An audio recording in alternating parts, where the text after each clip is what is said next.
It's Friday, and that means it's time for Puppets with Tammy. I hope you guys are staying cool. It is horrendously hot here in Michigan and humid, and we had some terrible storms go through yesterday with some flooding.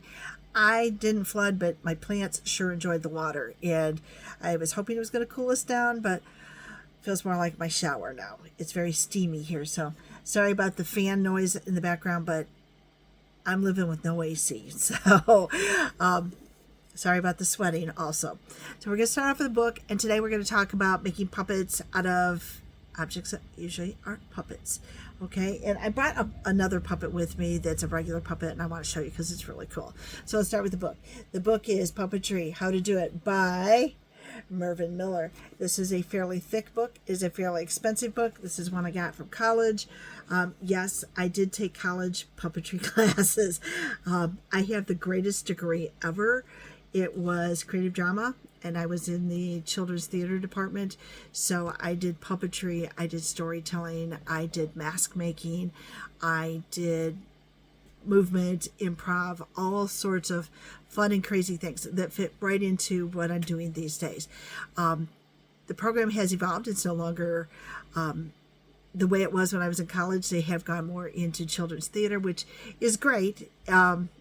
And they have a lot of those elements, but I really love the creative drama section.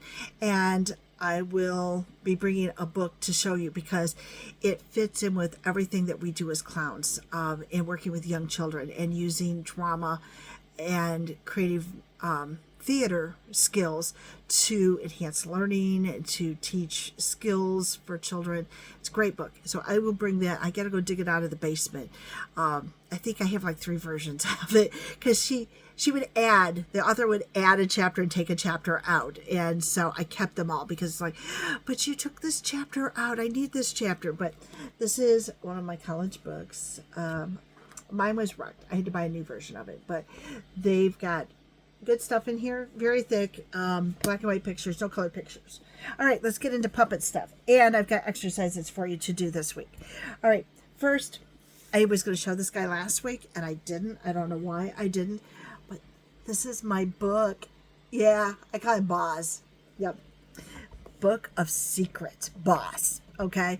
And see how he moves? He's got the greatest mouth. Yeah. He has a hand puppet, so my hand fits in here. And the only thing on him that moves, which is fine. I'm trying to show you some dimensions here. This is an Axtell puppet. And I always wanted an Axtell puppet. And I really always wanted this puppet. This was the original. I believe they called it Salty. It was a Bible storybook. I use it for the Book of Secrets, so I don't forget his name, Boss. Okay, I use him when we go on I do my adventure shows. I will be using him in my library shows. Love Boss, love him. Found him at a flea market, and they no longer. I don't believe they make this one anymore, which is sad. Axtell puppets are the bomb. Love them, and the support they give.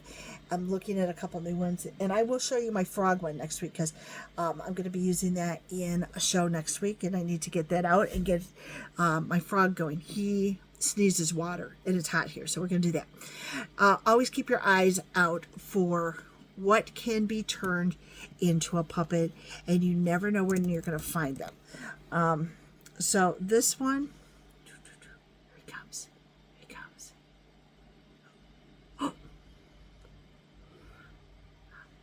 okay, this I found at a garage sale, or at a farmer's market, sorry. It's hot here. Anyway, crocheted on a plastic jar, and of course, it's the Hungry Caterpillar. And it came with, here's his tomato, and he comes along, and he ate that up, and he was still hungry, and he goes across, and he keeps going, and he found a strawberry, and he said, I'm still hungry, and then he found a tomato, and you just keep feeding him. He came with a mushroom, he came with a couple cherries, and my favorite, an avocado. Now, it's not the same as what's in the book, but we all know how the Hungry Caterpillar goes. And what I will do is I will probably use a thumb tip, and I will put him away and then pull out, the butterfly. That's probably what I'm doing. I'm probably going to use him. There's going to have to be some magic because he doesn't turn into a butterfly. And we all know that the hungry caterpillar turns into a butterfly. So I'm working on that. But I found it at a farmer's market. All right. Found objects. Popsicle stick. The foam core, that that little thin foam that you can buy into craft stores, or Myers and Walmart carry them. It has the little pom-pom nose, the little googly eyes, the little pom-pom up here, popsicle stick. Probably cost me like 3 cents. And that's including my time, okay? But I just glue it on. Use this for everything. I could create a whole family of these. I could create animals out of them. But, use your imagination and go as far as you want to. I take these with all the parts out if I'm doing like a festival and I'm not... Like, it's so hot here. I don't want to face paint. The face paint's running off the kids. So I'll pull these out and let the kids make these. For $1, you can make a puppet, And I'm still making money at the festival. Not making what I would have made face painting, but ethically, I cannot charge somebody to paint their face and watch it melt off within a couple minutes. So I might pull that out. Or if I'm at a farm market and there's some kids running around, they don't want their faces painted, because some kids don't want it, I can make a puppet. So, or I can use them as giveaways, or I can take them to a birthday party, and it's a craft what we can do. I'm going to, at Christmas time, I'm going to turn these puppets into Santa, elves, and reindeer. And I'm going to do crafts. Mrs. Claus does crafts, and so Mrs. Claus is going to be doing little puppets for Christmas. Other things. This is a shark. Silk. It's a silk. Goes to a magic trick. Billy the Cowboy, and made famous by Mama Clown. And this silk it's not a puppet, right? But I can turn it into a puppet. I pull it out and I go, and it's a big scary shark. And then he goes, ow, ow, ow. And he comes back. I'm like, oh, what's wrong, Sharky?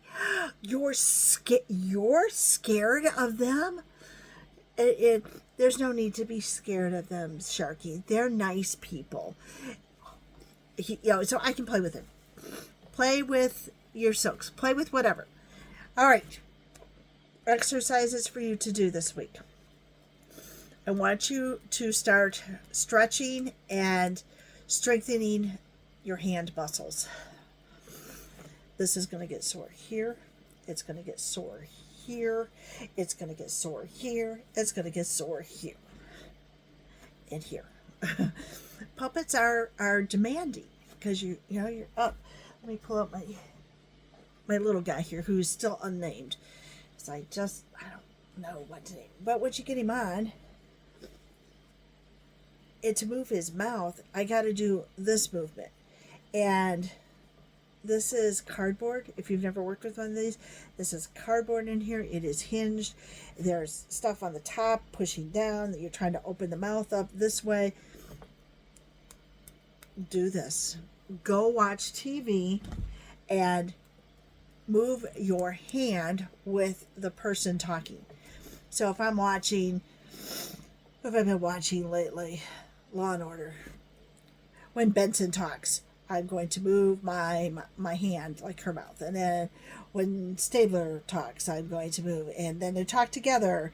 And I'm just going to practice moving my hands and trying to sync with the voices as best I can. But I want you to get this strengthened and stretched.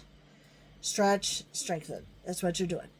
And don't do it for very long at a time. Build up to it, because this will create some soreness if you do it too much, too long. Also, if you have puppets and you're going to use mouth puppets, get used to holding your arm. Get used to holding your arm. It's going to get sore. It's going to get sore in through here. Now, not everybody's going to be able to do this. I know that. You might have arthritis or other injuries with your hand. You can't do that. So you use one of the other kinds of puppets. Perfectly fine. So there's your exercise for this week. Find something that is an inanimate or non-puppet puppet and see what you can do with it. And if you have questions, please ask.